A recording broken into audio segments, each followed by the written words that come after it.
Ma'am, your reaction lang dun sa mga lumalabas sa Senate hearings, allegations of bags of money being delivered po kaila Congressman Zaldico, Congressman Romualdez. Do you have any reaction on that? Billions of money po. Well, matagal naman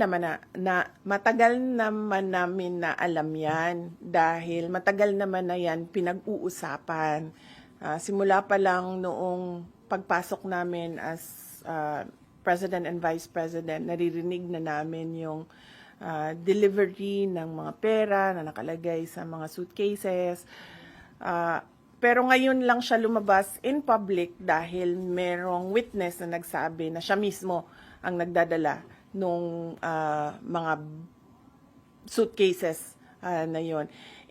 Hindi siya odd for Martin Romualdez because he was already involved in heavy luggages doon sa Okada case. Kung maalala ninyo, doon sa State of Delaware case sa Amerika, nabanggit na yung pangalan niya doon at nabanggit na rin yung pangalan niya doon na tumatanggap ng pera na nakalagay sa luggages. So, ganun talaga yung modus nila. You weren't surprised?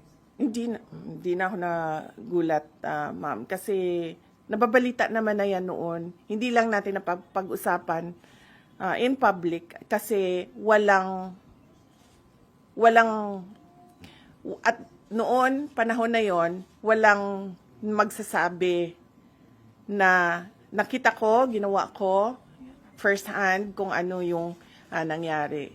Di tulad ngayon na meron talagang isang tao na nagsabi na kung ano yung sistema, ano yung ginawa nila, at paano nila ginagawa yun.